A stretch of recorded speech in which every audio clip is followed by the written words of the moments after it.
So, the final NS versus DK game. First pick Lee Sin coming out again, completely fine. Like, that's... I think at this point they can give him the Lee Sin. I don't think that's going to make up for his team inting. Jace is banned this one, and Ziggs, which is nice to see.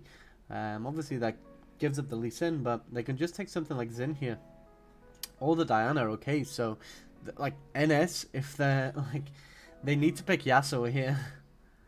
But I don't know if they can play Yasuo. So now Diana isn't banned, they picked it up. Jinx is a very, very good pickup. Some much better ADC, and they're actually playing good ADCs now. Jinx Thresh, okay, I actually like this so far. I think we just see Yasuo here on R3 though. Like, Showmaker's shown that he can play it, and it's great with the Diana. I mean, he could also just go Ryze, but I mean, then you have double AP jungle mid, which isn't the end of the world, but I think it's just going to be Yasuo. Yeah, there we go. So I don't know why they thought so long on that pick when I think they already knew that it was going to come in. That pick rate is literally just purely from Showmaker, I think. So this is now the second pick. I don't know if that counts, this pick, but there we go. So I mean, instantly as soon as we saw the Diana come out, then we know that they're going to go with the Yasuo. And the problem is here is they've picked Lee Sin first, which means then, like, what I'd love to see from NS here, which I think could actually really make this draft winning for them, is put the Lee Sin into top lanes, just kind of fight the Nara a little bit. Obviously Nara is very aggressive and he's ranged, but Lee Sin is also manaless, so that's another thing that he can play around. And then what you do is you literally just take someone like Rammus in jungle, and that completely shuts down the Yasuo. There's nothing Yasuo can do in a game where a Rammus exists. He's actually just way too powerful, and he will just 1v1 Yasuo. Because the attack speed means that he hits Rammus more in his defensive stance, which then ends up, you know, killing Yasuo even sooner, so...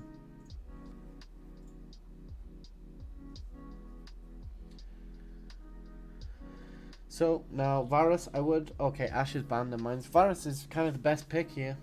In terms of their bans, they got rid of Renekton and LeBlanc, which are two kind of heavily setting up... heavy setup lanes for the Lee Sin, so... They know that if they stop Peanut having a good time, they will pop off. So now we do want to see someone in mid lane that can actually just poke. So we want to see a Ryze or something in the mid here for the side of NS. To be honest, Camille is okay into Nara as well. It's a fairly good matchup for the Camille, considering she can play weak or strong side, and you know it can do a lot. The Sylas, I mean, I don't think the Sylas is great here. I mean, he is playing into Yasuo, sure, but you're basically giving Yasuo a melee lane instead of going ranged into melee, which, if you are ranged into melee and he gets on top of you, he is going to do a ton of damage. But if you're playing something like Ryze, you can either wave as he's dashing through it, and that will allow you to just consistently get damage off him over and over and over. So I don't think Dory plays Ryze, or isn't comfortable on it, which is very unfortunate considering this is the big stage and this is the playoffs. So... that's pretty unfortunate. We do get the Varus Rel. Rel is a very, very good pick, especially into Thresh. Rel is a very, very good pick, but not necessarily into Thresh, because Thresh does kind of hard counter with his E, but if they are looking to kind of engage later on, what the Rel can do is she can flash W engage the Jinx, and it's almost undodgeable because the kinetic effect that you get from your ultimate will kind of get them in range that you will always be able to get the W, and the W is actually a knock up / stun. So it just does a ridiculous amount of CC, and then they'll just get bursted out. So let's jump straight into the game, shall we? So we'll get into the little smoky area. I like this little smoky thing they do, actually. I don't know if they do that in other regions. We'll find out midweek. What day is it today? It's Tuesday.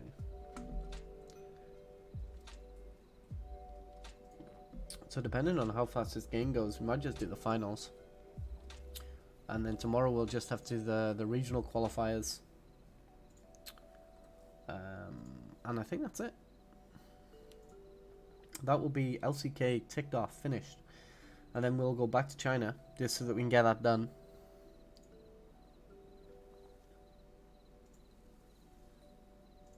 especially when we're watching playoffs. There's a lot more in the kind of early playoffs to watch over because they're playing against other teams that aren't at Worlds. Whereas when it gets later into the playoffs, they end up playing in two teams that are going to play Worlds. So we get to really analyze how they look to abuse the enemy there, and we can use that information to kind of predict how Worlds is going to go. So.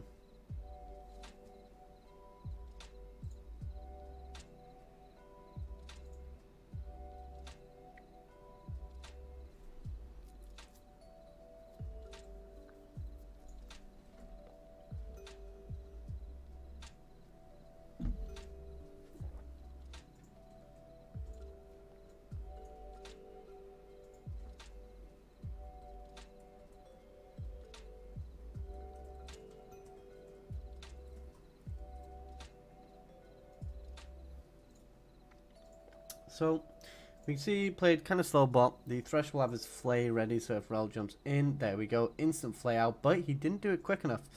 So, because he was too slow in his flay, Rel actually managed to win that trade. Now, Varus is also very, very long range, so he can also kind of help in those trades, and a lovely flash and sidestep from the bot lane here, just to kind of shut down that level 2. So, obviously, Varus flash is a lot more valuable than a Thresh flash, but I mean, it depends how they play around it now. If the Varus plays around the fact that he doesn't have flash now, then great. Also, the Lee Sin is pathing into topside, so.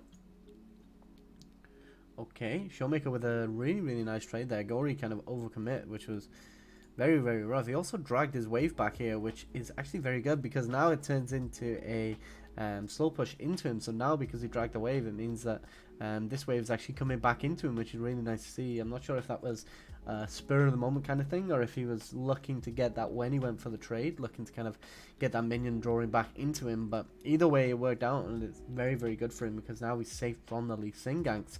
Unfortunately, obviously, he doesn't have prio for the skull crabs, but if Silas tries to walk up, he's half HP. Diana and Yasuo will just one-shot him, and these champions aren't really looking to do anything too crazy right now, to be honest.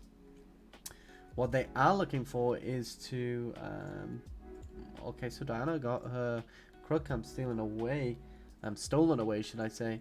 So, like, the thing is, Diana Yasuo combo, you're just waiting until you're both level 6, because as soon as Diana ults, if she gets a good ult, then the Yasuo will get a good ult as well. It's very hard to dodge as well.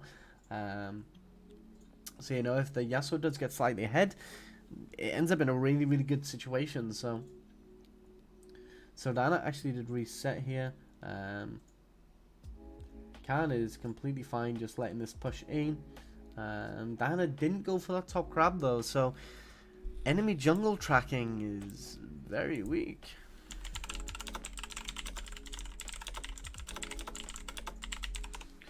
Like, very weak. So, I mean, that's a good sign for us EU people. Because that might be one of the things that we can actually punish.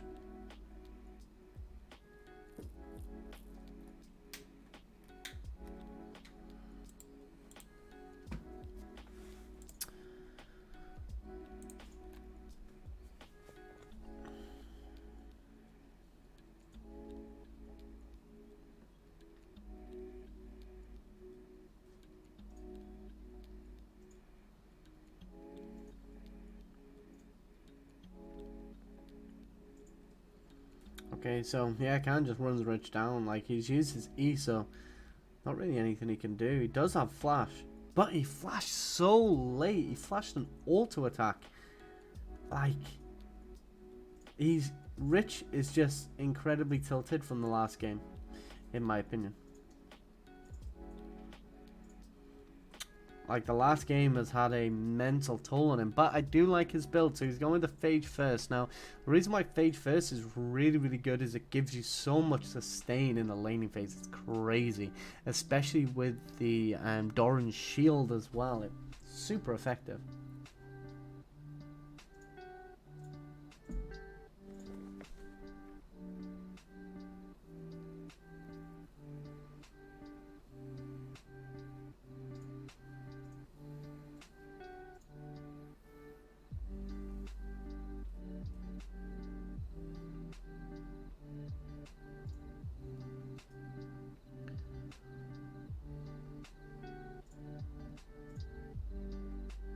Okay, so they do manage to get the scuttle. I think this is actually still the first scuttle grab of the game.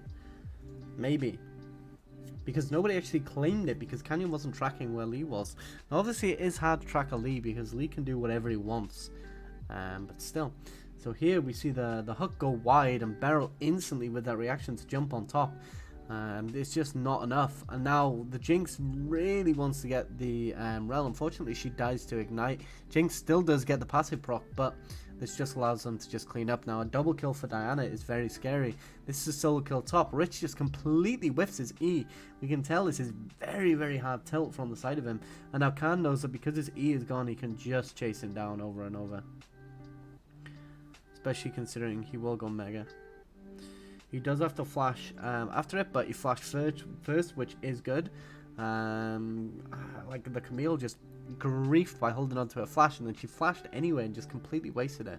But now Diana is in a very favourable position. She does have that magical footwear, but she's just going to instantly kill this Thresh, and this game is already over. She jumps on top of the Jinx altar as well, and Diana is just so huge.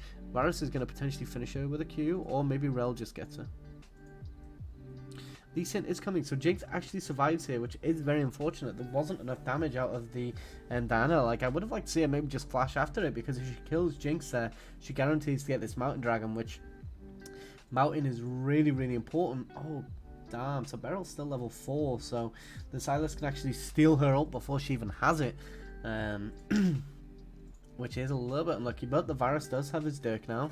Jinx is healing off her runes, but Rich, again, he's just getting hard pressured in top lane. Super, super difficult for him to actually do anything at this stage of the game because, I mean, Na has steel caps, so he's going to do so much in this laning phase now. Again, that ranged into melee matchup. He now gets the kind of the 2-in-1 in lane, in that he can kind of have the range to pressure them out with range, or he can then go Mega, and he can use his Mega to be a lot beefier and do a lot more, and it just works out much better for him.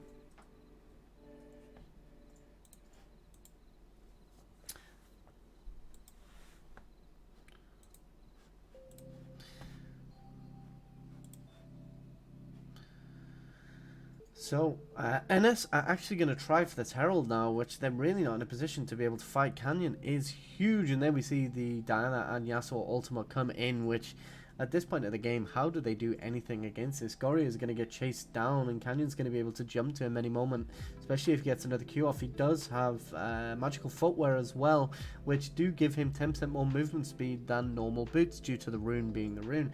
This also applies when you get your tier 2 boots as well. They give 10% extra movement, 10 extra movement speed too. But the thing is, again, Sylas has gone with a defensive item first, which, you know, against a Yasuo isn't the end of the world, but it means that he's just going to do no damage in this lane now. So he can never really trade back with the Yasuo because he's got this defensive item now, which, again, is very, very rough to see. Diana is on a mythic now, although she has built a cloth armor, so maybe she's looking to go steel caps in this game, considering the Sylas is not really going to be outputting any damage, especially AP. So there we go, the Diana into the Yasuo, all into the Rel follow-up. It's just a disgusting comp. Like, so even though this one NS have actually they've picked a proper ADC, but she just can't really do much in this fight considering the comp that she's against.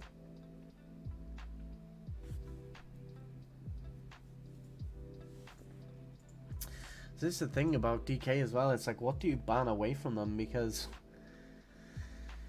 if you leave things like the Jace open, they're going to take it, but they're also going to take the Ryze and the Yasuo and the Diana, and it becomes very hard to actually ban anything away from them. I think TF has been perma-banned away from them as well. So this is the power that Showmaker holds over teams that come against them, but they're already 4k gold down at 10 minutes. Like, it's not even close. It's really not even close. And again, Yasuo level 9, Q max.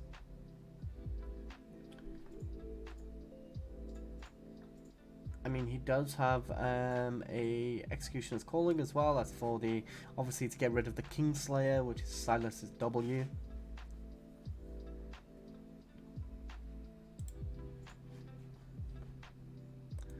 So Kingslayer is going to be down.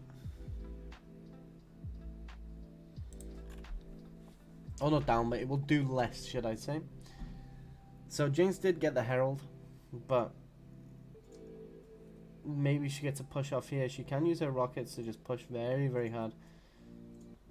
Okay, she is going to use it here, but the thing is now, the way she's used it means that they can actually stop it, because they're so much stronger right now. Okay, so there's the hook gone from... See, this was terrible. I mean, actually, they still get the charge off, but... So Canyon just doing his best to run away. Unfortunately, he is going to die because Gory just completely locks him up. But Yasuo gets a 2-man ult knock-up, and they're just dead. So, Showmaker's Yasuo is very scary. Especially if you're playing in a mobile ADC. Oh my, went straight up first item Wit's End. I guess he really, really wanted that power spike before he TP'd in. I mean, it's kind of smart, but now he's stuck with a Wit's End. Which again, Mythic bonus doesn't apply until you have one legendary anyway. So now when he goes Shield Bow, he is going to get a big boost. So now Ghost is just dead. Okay. Rich is in the bot side though, TP'd in to get that kill, so I really don't think it's worth. He had his Mana Moon in base anyway, so it's not really like she's stopping him that much. But here we see, unfortunately, they don't stop it soon enough, and it does actually still get the charge off. Jinx did have to use Flash to get away from the Diana though, and then Rel follows up. Varus is just doing damage in the backline completely for free. We have a TP coming from Gory, but Showmaker is also TPing in, gets his knock-up ready, and then gets it on the Lee Sin as he actually jumps to safeguard the Silas, the Lee Sin W. So very, very impressive from the side of DK, especially from Showmaker. So it's a very greedy reset by Ghost here. He was trying to save as much time as possible, but now he ends up dying for it. He does realize that somebody is coming, so he tries to execute 2 tower to not give his shutdown to any carry, so the Thresh will get it. But Dana was there, sorry, not Dana, Camille was there just in time. Is it just me, or does Dana and Camille look almost identical? Like the might just be colorblind, but like they just look so similar to me. So as we can see here, the Jinx is so far behind. She's still level 7, but Beryl doing Beryl things and just inting. Classic from Beryl. I don't know why he does this all the time. So here we can see, like, DK haven't even needed to rely on kind of vision control in this game, just because they constantly know what they're doing. So we actually see the vision scores are somewhat low. I mean, 16 or 14 minutes in a pro game is fairly low for sports, but either way it works. So Rich actually managed to catch Beryl because Beryl just kind of tried to walk in an area for no real reason. But also manages that. It's unfortunate for Canyon. It also resets his red too, so it takes him longer to get it. Canyon is going to go for the Herald here, which I presume they're just going to use to kind of pop open tier 1 mid. Or even side lanes right now. Side lanes are very, very low actually though. So they can potentially just look to get 3 tier 1 towers back to back to back now. That's what I would look for anyway.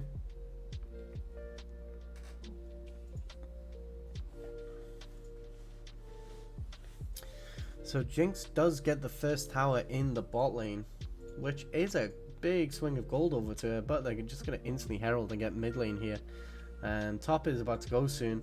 Jinx is being allowed to farm bot quite safely alone though, which is kind of risky considering she is going to be the only one that's going to be able to carry this game. But they get another charge on the herald off on mid lane. Beryl with a fairly nice ult actually to catch them, and Lee Sin just gets CC'd for the rest of his life, so it's kind of just done for. And there we go. Oh, nicely. Thankfully for them, they managed to stop it charging into their mid lane tower, which is a bit of a sigh of relief. But still, overall, it's very, very Very dominant for the side of DK. Like, I think this game is already over. They're just going to get Dragon here. They're just waiting for Baron to spawn, to be honest. They've already got such a huge gold lead. Beryl does actually get his locket here, which is completely fine. I would prefer to see him go Anathemas and just use it to lock Jinx up more. But I think he's already got enough CC. So the flash ult into the W, again, is a insanely powerful combo. And it's pretty much undodgeable because the kinetic CC from the ultimate means that you guarantee to stop them flashing away, especially if you flash, and then you just W them straight away. So incredibly powerful combo, and it's really, really nice to see. I think Rel is one of the strongest supports right now. She wouldn't have been in this patch, but I think overall right now she's one of the strongest supports.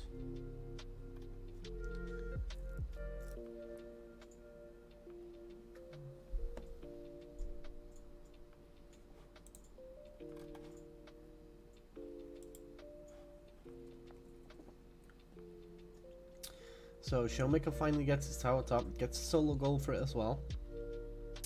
Now they're just going to look to push T2s. They do need to go and actually respond to this bot lane though. I feel like DK are just not. They're just going to force top instead. Can stopping them sieging mid lane, which is very, very good. They are going to siege bot. Thresh is resetting to go and help, but again, that's a nice 600 gold over to the side of Damwon, and Beryl is in a very unfavorable position right now, but she's only with Rich, so the fact that Rich can't even do damage to Beryl is kind of crazy. And Silas and Lee Sin don't reset here. This is crazy. This is just going to allow DK to get the tower and potentially just win the game here, to be honest. Like, they've singled one person out. The wind wall coming in from the Yasuo. Rich is actually trying to fight, which to me seems crazy. Like, they're just going to reset now, and they're going to do the same in bot lane, and then they're going to go for the Baron. Or they might just rush Baron straight away. We'll see.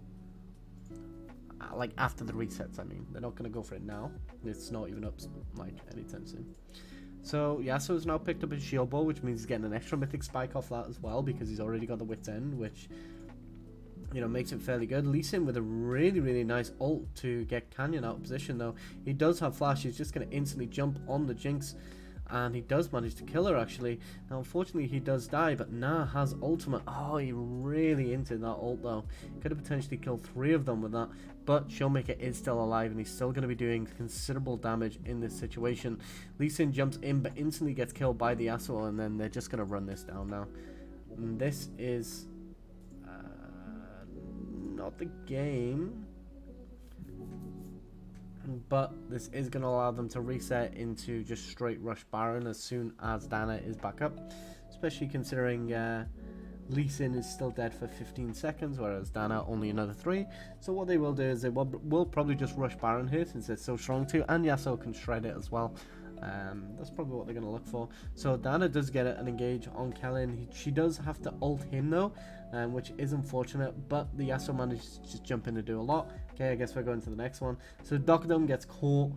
Classic. Lee Sin gets a really nice ult on Canyon, but he just ults straight away. And then we can see that he does chase her down. He does manage to get a kill on the Jinx. And then Nah just kind of completely greases using his ult in a really, really bad situation, but doesn't matter too much because Showmaker is so big. So Showmaker just runs him down here, basically just instantly kills Lee Sin and then continues pushing. So I mean, Showmaker's just too big, especially considering he's playing Yasuo, and Yasuo does scale pretty well as well. So what they're going to do here is they're just going to force this dragon, and if they ever walk up, Dana's just going to jump on their Jinx, ult her, and then Yasuo will follow up with that ult. So there's not really much. You can't really approach these objectives anywhere near as much when you're playing these comps. But here we see that Dana's looking for an entrance. Unfortunately, they completely grief it. Again, Beryl is like Beryl was too busy trying to zone the Lee Sin off, and she used absolutely everything on him instead of just going on the Baron.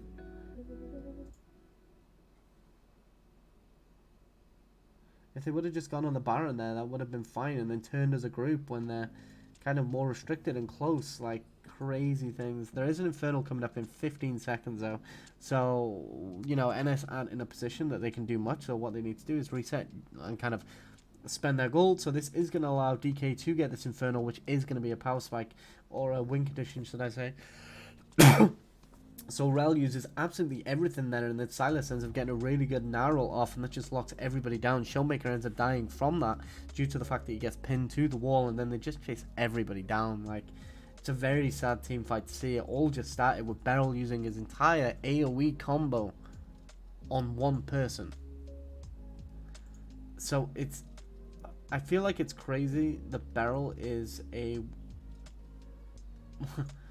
world's winning support, but here we can see a big combo. Jinx is getting resets though, so this is very rough now for the side of DK. They do get the dragon, so again they do still have that win condition in the dragon, but whenever Silas has ultimate, he's just going to steal Naz instantly. Now they do have Baron right here, so that throw from Beryl may have actually cost them the game, considering NS have closed this gold deficit now. Now, Jinx keeps getting it out over and over and over when Canyon jumps on her, which is really strong. So here we see Canyon uses E and then jumps to them, but Jinx manages to get out with a Gale Force. Now, because she gets out with Gale Force, they actually do a massive amount. And then Silas obviously uses Rel ultimate to pull everybody to him, and then Zonya's Zoe's low, and then uses W. Again, Kingslayer does a massive amount of healing, and then they actually manage to get this kill. So we'll see it again here. So Lee Sin gets locked up for a considerable amount of time, but it doesn't really matter too much. He actually has the ability to survive here. We see the Jinx actually use her QSS here. Kind of bad positioning of camera though. By Pina, it should have been more so over the kind of area that he was playing. So there's actually a pause. I wonder if this pause is due to that last team fight, or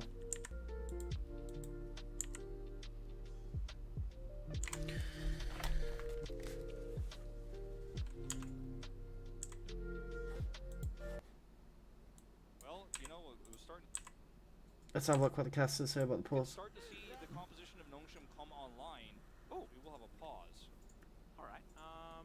That's a little bit. This isn't them coming online. This is the You fact know, that they it's entered. starting to look like our series might be shorter than the LPL pause we had the other day, but we're getting our own pause now here. I guess it has the pause meta has to ping pong around the regions.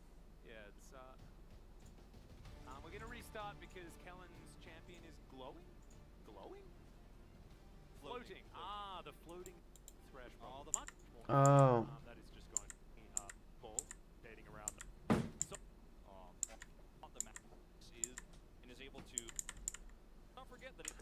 Okay, nothing important. It was just the bug where if you get knocked up as you see someone, you just fly in the air. Like, you just fly, like, and you're gone. It's kind of weird, to be honest, but it exists, I guess.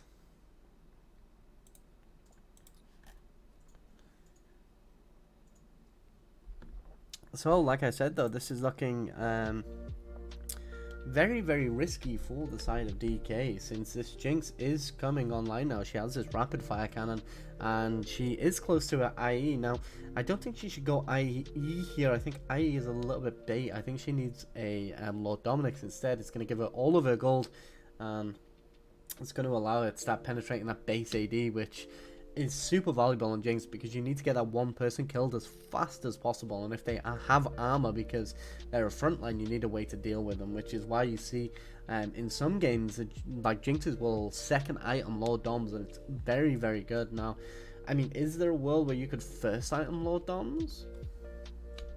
Probably not, because you're building the crit cloak very early into the game, which crit, you know, for that first 15% crit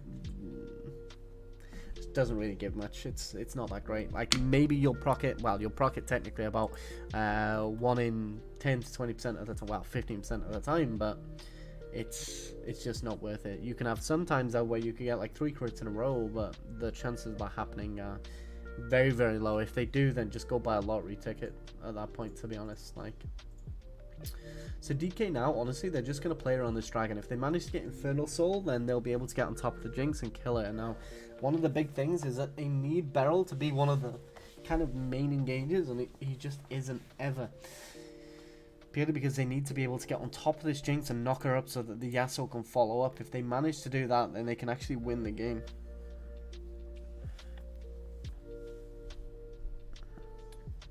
So we'll see.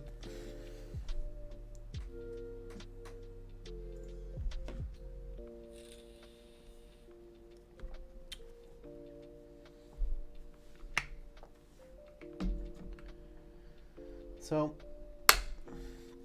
right now we still have a hyperfed Varus, a hyperfed Yasuo, and Diana is about to get a Rabadon. So what they should look to do now is just wait until Diana gets that Rabadon spike, and then they can actually win. I would like to see the gold amount at this point of the game, but it's not going to happen.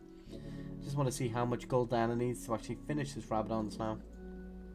She's even going to take the wave though. Wait, what?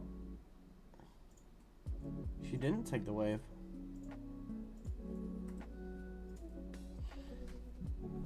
So Showmaker is also building towards that Infinity Edge, so he also needs to be a little bit careful about what he's doing.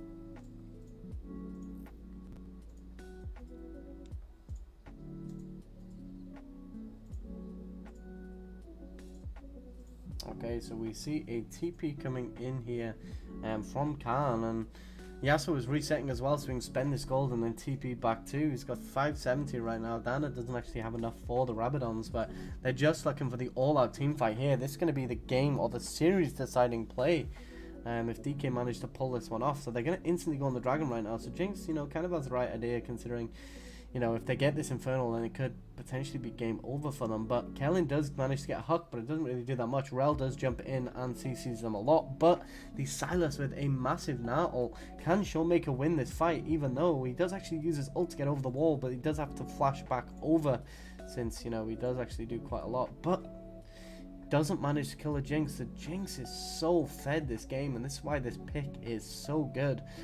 She hasn't even got kills, and she's in a position where she can carry this game, so this is why, honestly, personally, I love playing Jinx. She's such a fun ADC, because it's like, if you get that combo off, you're going to always end up winning that game. If you just manage to kind of get the pick on one person, and this is why Gale Force is also very good for it too, because it can be used defensive to get away from, say, the Diana ultimate, but it can also be used offensively to get away from, to finish somebody off. Now, one of the things with Gale Force is the damage is actually an execute, and it will prioritize the lowest HP target too. So it means if you kind of chunk someone down to very low and then just Gale Force after them, you're going to get that reset on Jinx, which is going to allow you to just completely snowball a game. Now, if you're into tanks, you have to go Kraken Slayer, unfortunately, because Lord Doms might not be enough against someone like the it's kind of super tanks, but let's just watch over this again, because honestly, this is Gory just completely carrying this game, and I feel like he's played amazing in both these games, and he's definitely a very, very good mid laner. So here we can see he jumps over, he steals Na's ultimate, and then he ease in, and then just 3-man Na ults them away. Canyon does use his stopwatch, but it doesn't really matter. Showmaker does use his ultimate to kind of get over the wall, and then he just flashes over, so he kind of used that to be defensive at first, but then he just completely griefed with it, because if he had flash right now, he could have potentially maybe got out. So he actually dies here as well, and that actually leads them into getting this Baron. So now they're at kind of like a position where it's very, very difficult for kind of DK to get on top of the Jinx, but they need to be very, very careful around flanks.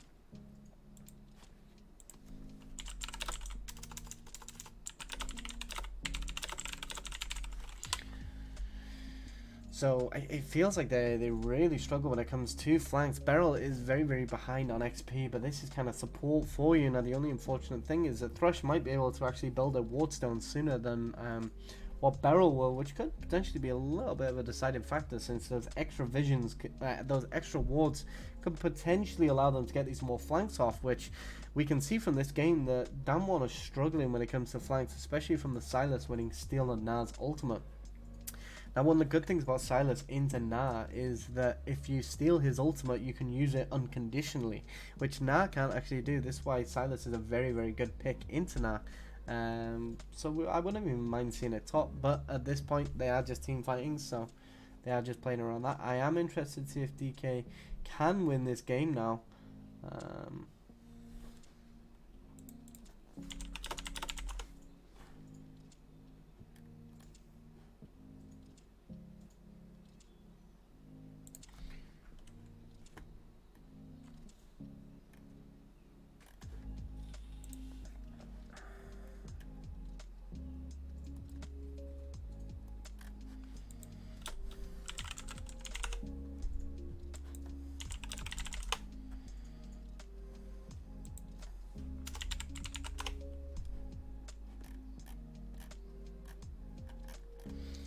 Okay, so we actually see that they get a pick on Rich here.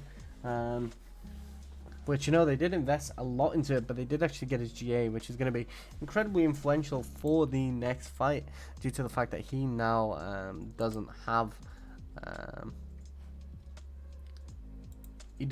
anything. So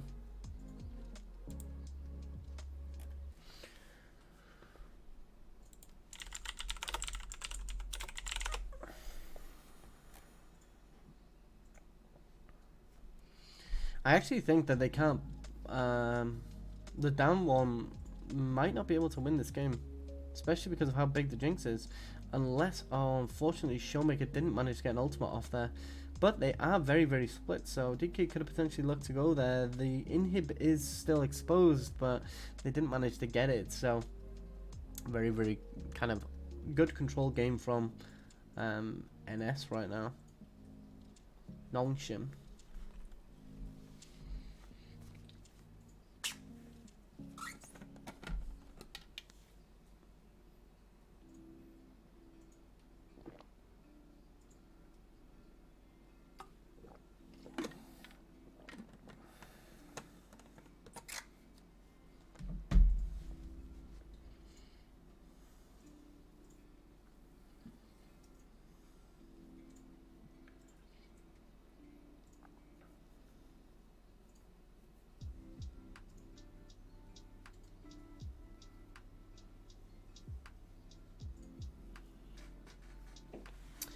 Okay, so at this point of the game, they have to play around Silas's ultimate, and especially who he can steal.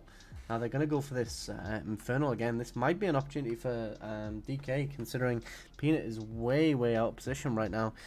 But again, Silas manages to get Na's ultimate, so DK have to be so careful about what they do here, because that ultimate from the Na is just so good on Silas. So they're just going to play it slow. Varus is going to poke out as much as he can for now. They're trying to kind of poke the Camille out and kind of keep her away, considering they know that she doesn't have a GA available now. So we can see Showmaker actually manages to pull the dragon out, and now this is going to be looking really good. Canyon's coming in with a flank, and he manages to get the Jinx. Holy okay, so they actually win here. This was an extremely close kind of game. I mean, the Silas is there, but it doesn't really matter. Jinx is dead now, who is kind of the majority of their damage. The GA comes out, but instantly killed again. Unfortunate for the Silas. Now they get the Infernal Soul. They're gonna go and get mid prio, and now then they're just gonna go to Baron. So Rich is cutting the wave there, but there is already one further up in the lane. So this is really good that they didn't kind of expect Canyon to come around, and then manages to get the flash E ult on the Jinx, which means she gets instantly killed from this team fight. Kind of bad kind of vision, but these flanks are so powerful clearly. So they really messed up by not taking into consideration where Canyon was. They just thought he was kind of behind, but very, very good play from him. As we can see here,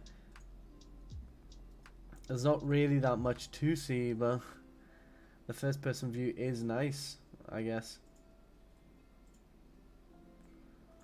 So, and then we just see they clean up entirely. So, yeah, pushed mid out, and now they're just rushing Baron, which they can do incredibly quick with this comp, especially considering this Yasuo is fully online. So they did potentially nearly steal out with the Jinx, but Canyon manages to get an ult into a Rel ult. NS went way too early. The Jinx wasn't even there. So, I mean, the Jinx is going to go nuts, but she is just going to die as soon as she comes out this Zhonya's. So, unfortunately, Cam manages to get his ult off as well with his Mega Nat, and that is all she wrote. So, that is the game. This was looking very scary for Damwon. This was actually a really good series at kind of showing one of their main kind of weaknesses in the fact that whenever they get kind of in situations where they get flanked, it becomes very, very difficult for them to actually function. As you can see, Rich is very upset. So is Peanut, and you can tell why, because they did so much in this game to bring it back. Oh man, he's actually crying. That's kind of sad, because that's their world's run over, which if they're in the playoffs and they give it a good run. And to be honest, I feel very, very upset that Gory got knocked out here because he was extremely talented. I've never heard of him before, but this series definitely kind of put him on the map for me. So we're definitely going to keep an eye out in the future, but they advance onto the finals, and because this was so quick, what we could actually do is just watch the finals now, to be honest. But we're going to end this video for YouTube. That series done. Complete hard stomp. Drafting